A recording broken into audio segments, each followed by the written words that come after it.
तस्वीरें देखिए, आइए हम आपको दिखाते हैं। ढाका से जो तस्वीरें सामने निकल कर आई, ये उस वक्त की तस्वीरें हैं जब वो अपना इस्तीफा वहां पर लिख रही थी, उसमें साइन वो कर रही थी।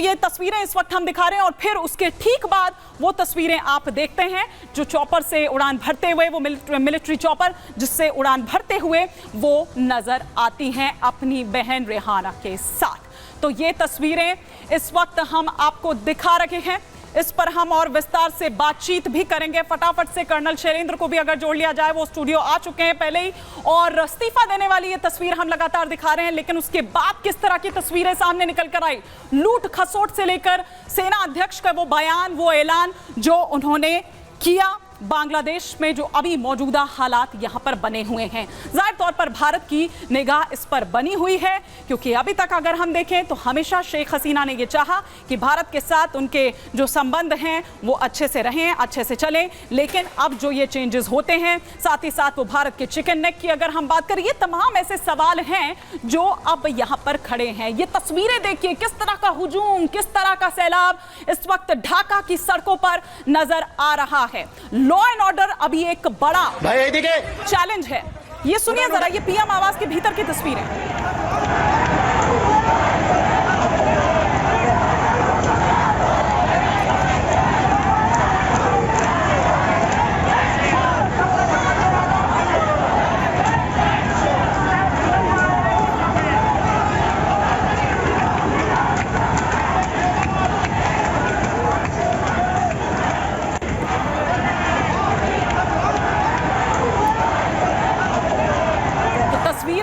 देखिए, और इस वक्त हमारे साथ इस पर और विस्तार से चर्चा के लिए कर्नल शैलेंद्र सिंह हमारे साथ यहाँ स्टूडियो में मौजूद हैं, और साथ ही साथ अमजद अयूब मिर्जा जी इस वक्त हमारे साथ जुड़े हुए हैं, एक्टिविस्ट हैं, पीओ के एक्टिविस्ट हैं, इस वक्त हमारे साथ जुड़े हुए हैं। लेकिन कर्नल शैलेंद्र, पहले तो एक क्विक रिएक्शन में आप लोगों से चाहूंगी, पहले आपसे कि ये जो स्थिति बनी हुई है ये क्या कह रही है?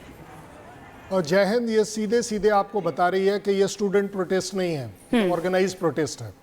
आप उसमें अगर स्टूडेंट ढूंढने की कोशिश करेंगे तो शायद एक बच्चा ज़रूर मिल जाए, दो बच्चे ज़रूर मिल जाए, हज़ारों में ये स्टूडेंट हो ही नहीं सकते। ये वेल ऑर्केस्ट्रेटेड प्लान है जो आप देखेंगे कि उनकी हसीना की जब से इलेक्शन से आगे की जो जर्नी है, इस चौथे इलेक्शन में वो उनका जीतना अपने आप में, और तब से लेकर अब तक के बीच में जो डेवलपमेंट्स हैं, अगर आप उनको सिलसिलेवार एनालाइज करें तो आप क्लैरिटी से कह पाएंगे कि ये अपने आप में प्रोटेस्ट नहीं है। I think Hasina should have realised it. उन्होंने कहा भी था कि इसमें पाकिस्तान का हाथ है, हम इन्वेस्टिगेट कर रहे हैं, ये कर रहे हैं, वो कर रहे हैं। सबसे बड़ी बात देखिए, प्रोटेस्ट हुआ, चलिए प्रोटेस्ट करना सबका हक बनता है डेमोक्रेसी में। जैसे आप इलेक्शन लड़कर आई हैं, ऐसे लोगों का प्रोटेस्ट भी हो सकता है क्योंकि आपने एक रिजर्वेशन पॉलिसी डाली जिसका लोगों को पसंद नहीं आया, कोई बड़ी बात नहीं है। तब पुलिस कहाँ गई, तब आर्मी कहाँ गई, रोक नहीं पाए। चलिए कोई बात नहीं, आप बता रहे थे 1,70,75,000 आदमी एक प्रोटेस्ट को नहीं रोक पाए, वो भी एक ऑर्गेनाइज आर्मी की तरह, कोई बात नहीं, उससे और आगे बढ़ जाते हैं। उसके बाद क्या हुआ, ये प्रोटेस्ट कल और ज्यादा खराब हो गया, 93-94 लोग मारे गए। तब पुलिस कहाँ थी, तब आर्मी कहाँ थी? आप कहना ये चाहते हैं कि ये आर्मी ने होने दिया है, मेरा कहने का मतलब ये है। इसको मैं बोल रहा हूं ऑर्गेनाइज्ड। ऑपोजिशन पार्टी वहां है ही नहीं इस समय, क्योंकि दे लॉस्ट सो मिजरेबली। सबसे बड़ी बात यह है, उससे आगे आ जाइए, 45 मिनट क्यों दिए जा रहे हैं? एक आपको वो प्राइम मिनिस्टर की सिक्योरिटी आप नहीं कर पा रहे हैं, ऐसा उनकी आर्मी का कहना है, इसलिए आप 45 मिनट में छोड़ जाइए। आप उन्हें एड्रेस क्यों नहीं करने दे रहे 2 मिनट का? 46 मिनट या 47 हो जाएंगे तो बड़ी बात है, कोई बड़ी बात नहीं है। आप चाह ही ये रहे थे कि सिचुएशन एक ऐसे उबाल पर आए कि जहां सब कुछ अनकंट्रोलेबल दिखे और एक आपका मॉरल राइट बन जाए एज आ आर्मी, जो कि हमेशा रहता है। पाकिस्तान में भी यही देखते हैं कि आप अपनी एक सो कॉल्ड, हुआ तो ऐसा ही ना, जिस तरह से सेना चीफ, वो चीफ आते हैं, आर्मी चीफ आते हैं और वो बोलते हैं, मतलब एक लोकतांत्रिक अगर देश है, एक चुनी हुई सरकार है, एक आर्मी चीफ वहां पर आकर कह रहे हैं कि अब हम सरकार बनाएंगे, अब हम देखेंगे, हम जाएंगे राष्ट्रपति के पास। ये अधिकार है, ये राइट है उनके पास। ये बिल्कुल पाकिस्तान जैसा दिखा। देखिए, पैरेलल तो क्लैरिटी के साथ है। अगर आपने अपनी पॉलिटिकल गवर्नमेंट को बचाना था, खड़ा होना था, प्रोटेस्ट में उनके साथ खड़ा, आप बताइए, चलिए कोई बात नहीं, आपने उन्हें विदा कर दिया, उसके बाद लोग प्राइम मिनिस्टर हाउस में कैसे घुस गए? बिल्कुल। लूटपाट कैसे हो गई? बिल्कुल। कहीं ये सब हो नहीं रहा है।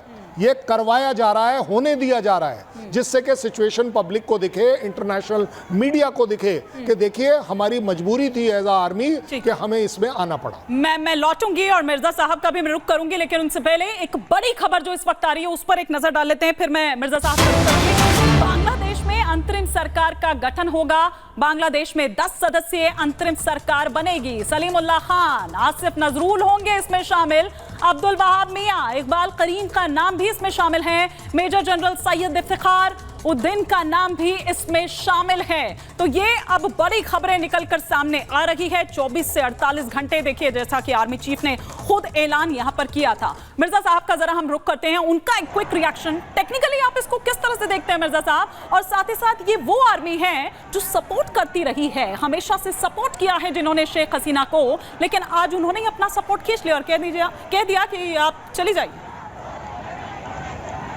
जी बहुत शुक्रिया। बात यह है कि इसमें तमाम वो मुझे नजर आ रही हैं इंडिकेशंस और इसके एविडेंसेस कि ये एक अमेरिकन बैक्ड कू है, और ये सारी मूवमेंट जो है, जिस तरह हमारे ऑनरेबल गेस्ट फरमा रहे थे, हाँ। ये पूरा प्रॉपरली प्लान्ड है।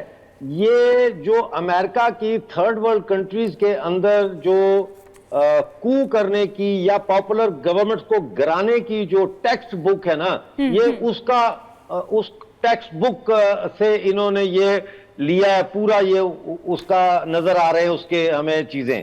अब देखिए बात यह है कि मई में शेख हसीना ने वार्न किया था कि अमेरिकन जो है वो म्यांमार और बांग्लादेश के बीच में कुछ इलाके जो है वो काट के यहाँ क्रिश्चियन स्टेट बनाना चाहते हैं। अमेरिकन डेस्परेट है बे ऑफ बंगाल में मिलिट्री बेस के लिए, और उन्होंने कहा कि मुझे ये वार्न किया गया है कि मतलब है, ऑफर भी की गई है और वार्न भी किया गया है। ऑफर ये थी कि आप हमें यहाँ पे मिलिट्री बेस दें अमेरिकन को, तो आप इलेक्शन गारंटी आप जीतेंगी। वो तो वैसे भी जीत गई, 244 सीटें उन्होंने ली 300 में से। मसला ये है कि अमेरिका ने एक कुत्ता पाला है जिसका नाम है पाकिस्तान, और पाकिस्तान के आगे पिल्ले हैं ISI, और उन पिल्लों के आगे पिल्ले हैं जमात इस्लामी और जहादी तंजीमें जो बांग्लादेश में बहुत एक्टिव हैं। और आप अगर देखें तो ये पूरी मूवमेंट जो है, ये जमाते इस्लामी का जो ट्रेंड कैडर होता है उसने और जहादी तंजीमों के ट्रेंड कैडर ने चलाया। ये वायलेंस जितना भी हुआ है, ठीक है, प्रदर्शन हुए हैं, वो अपनी जगह बात ठीक है, लेकिन इसके अंदर रिलीजियस इस्लामिक एक्सट्रीमिस्ट जो है उसका फुटप्रिंट है। दूसरा जो ये कह रहे हैं हमारे ऑनरेबल गेस्ट के जी, आर्मी ने अलाउ किया, बिल्कुल अलाउ किया। इसी तरह 1977 में कू हुआ था पाकिस्तान में, पेट्रो डॉलर इस्तेमाल हुए थे, रिलीजियस राइट को इकट्ठा करके भुट्टो की गवर्नमेंट को गिराया गया था। और फौज ने किसके कहने पर फायरिंग की है? पुलिस किसके कहने पर फायरिंग कर रही थी? एक बार मैं जरा